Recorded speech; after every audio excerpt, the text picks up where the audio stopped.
Thank you so much, Rosie, and to all of the organizers for bringing me here today, and to Bruno Latour for giving an amazing lecture. There's also not a lecture that I've either heard before or expected, and I feel very much in the position, I don't know if any of you know the children's folk tale called Next Time I Know, about the boy that's sent out to market to buy something, and when he's asked to bring home the cabbage, he ties a string around it and drags it on the ground because the time before he'd been asked to bring a goat. So I knew I had to prepare some comments, and I kind of prepared them for the last talk of Bruno's that I happened to hear, which is completely different than this.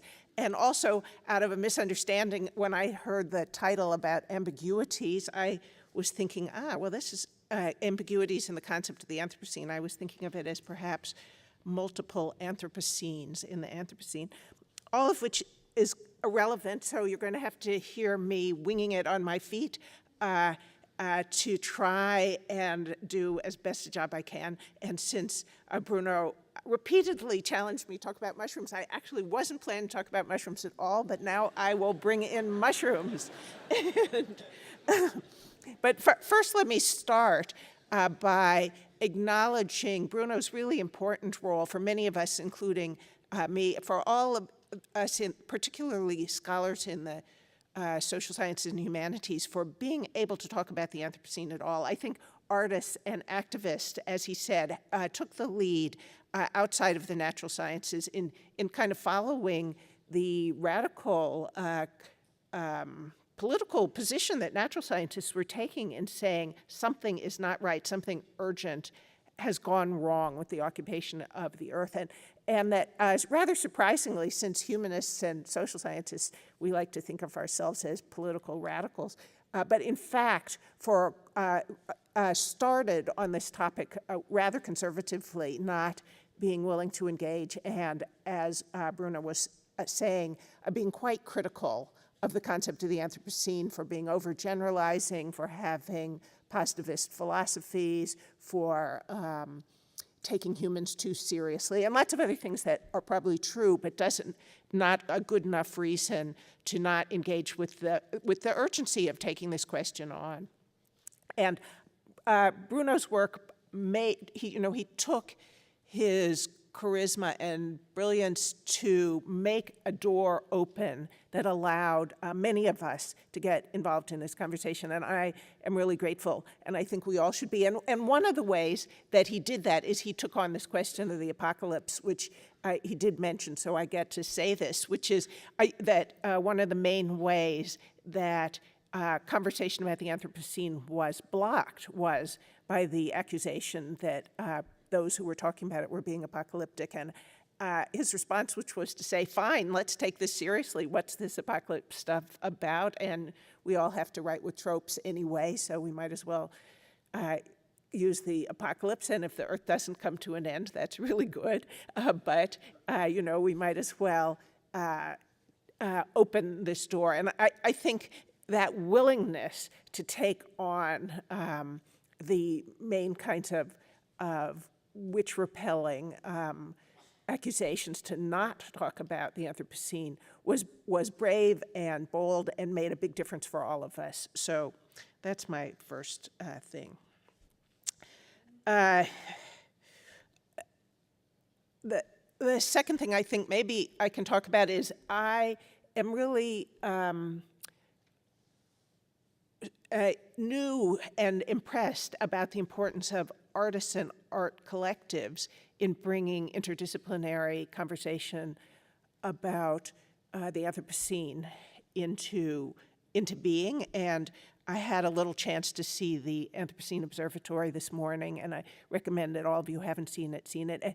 And that when I was there, I was very impressed. It particularly works at what are the intersections between a capitalist world system and an earth system, and how do we work all the different kinds of time across those two. And when I saw that, I thought, well, maybe the reason they brought me in is that I could talk about a different kind of Anthropocene that's about the livability of particular landscapes. And so where the systems-oriented approach to thinking about the Anthropocene asks us to look at both Earth systems and world systems as a whole, this other kind of Anthropocene asks us to look at landscapes, and particularly the ways that humans and other species might be implicated together in livable landscapes that humans are incapable of living in by ourselves. So it's that kind of patchy Anthropocene of landscapes of livability that has been the subject of my work recently, including about mushrooms. I'm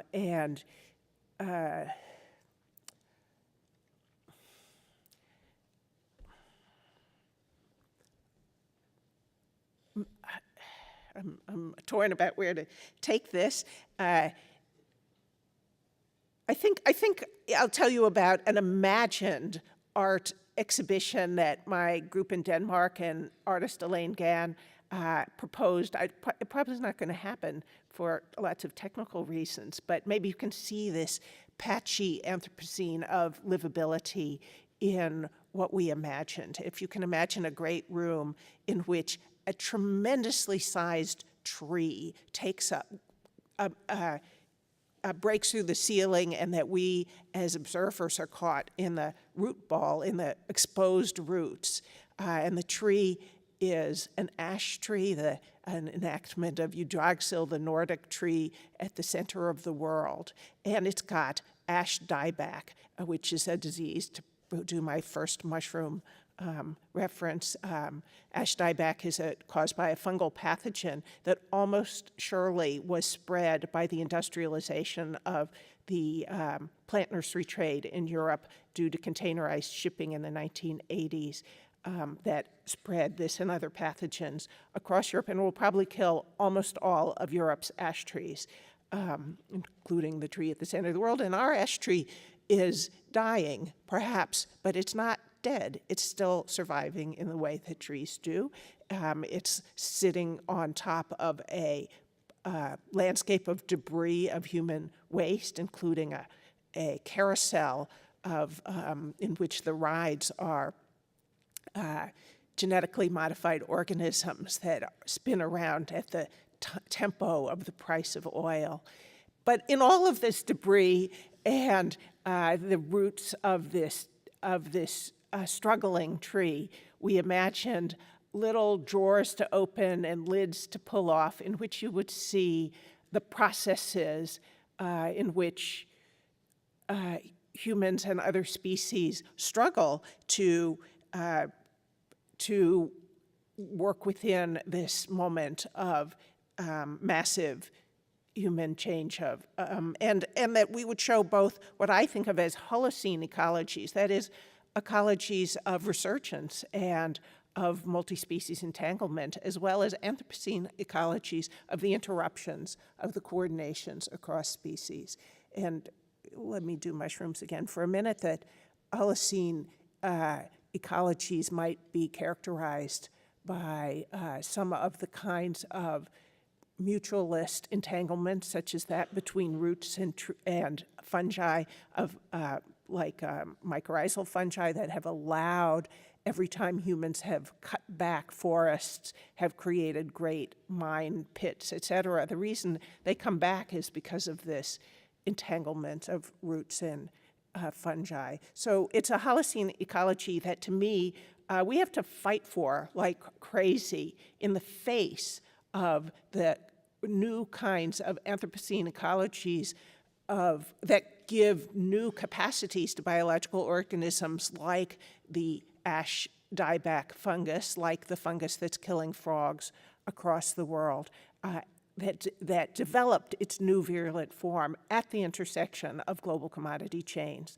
of several different kinds. That these Anthropocene ecologies that interrupt the possibilities of ecological interactions and resurgence are precisely what we would show off, as well as Holocene possibilities there. So I'm just trying to bring to life for you an Anthropocene of patchy livable landscapes. Let me try, with great difficulty, to bring it into 1610, which was a very provocative and exciting intersection of times that Bruno Latour offered us, and also one that's full of contradictions. I think that the pleasures of picking 1610 is exactly as he said, that it brings the whole world into play, and it is that moment when Europe is stuck in the ruins of the death of Native Americans, that, as I understand it, the change in climate due to the reforestation of the Americas dropped the temperatures in Europe and created a whole disruption in European farming and other enterprises. So this is the moment, too, when European modernities have to grow up entangled with the rest of the world and indigenous peoples. It's the challenge, that observation and that wonderful historicization of 1610 allows me to think about, I think, one of the challenges in the kinds of frameworks that we have to use. On the one hand, we want to think about the principles that make modernity seem a unified and consistent kind of ontological framework as exemplified in Bruno's discussion of the figuration. On the other hand, we should be giving it worldwide histories in which Native Americans are equally implicated in what happens in 1610, that these then undermine the stability of those unified ontologies and show us much more hybrid, lumpy, vernacular kinds of moments. I think that contradiction between our desires to create a structural framework for understanding modernity as if the West and science and the problems of deanimation were all a part of one thing versus the historicization, which allows us to look at the many things, is at the heart of some of the challenges that perhaps humanists, social scientists, as well as artists, activists, could be bringing to thinking about what are the many things that this Anthropocene could be about. Finally, I'll try one last thing, which is a question.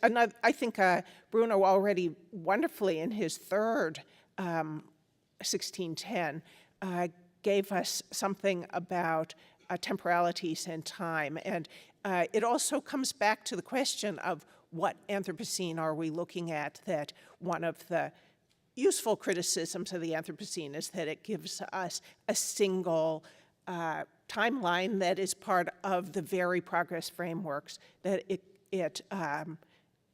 gets in the way of. And I think that's criticism worth taking seriously and putting ourselves in the midst of it.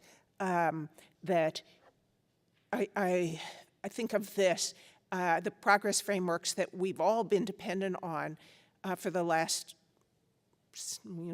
quite a few years, as centuries, as caught in a problem that Lauren Berlant calls cruel optimism. That is, that we think that we're going to do something for ourselves and make ourselves feel better, but it actually ends up making us feel worse in the long run, and that progress turned out to be one of the most terrible and complicated types of cruel optimism, in which all the forms of well-being and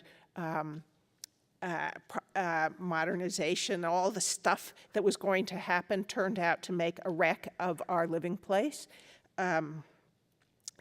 It's a problem that goes from everyday life through our political work as activists, through the kinds of academic frameworks that scholars bring to the question. All of these have been equally dependent on this kind of forward-looking temporality. And the Anthropocene, one of its terrible and wonderful contributions is to make us look up and think, oh, where did we think we were going? What was that forward motion that we were involved in? Is there such a thing as forward motion in that sense? And without it, what are we to do? What are we supposed to think about? Well, I don't know the answer to that question, except that whatever answer, we're going to have to kind of get rid of the notions of survival that are coming out of my country, the United States, where survival is all about a lone man with a gun trying to shoot off everybody who gets near him, that whatever kinds of survival we're going to build in those patchy landscapes of Holocene and Anthropocene ecologies is going to involve collaboration between humans and other species, as well as abiotic non-humans. And in that task, perhaps Anthropocenes of various sorts are not going to be singular, but in a kind of patchy dynamic relationship to each other where, as I said, perhaps we will have to fight like hell to hold on to some Holocene ecologies. That's the best I can do, and thank you very much.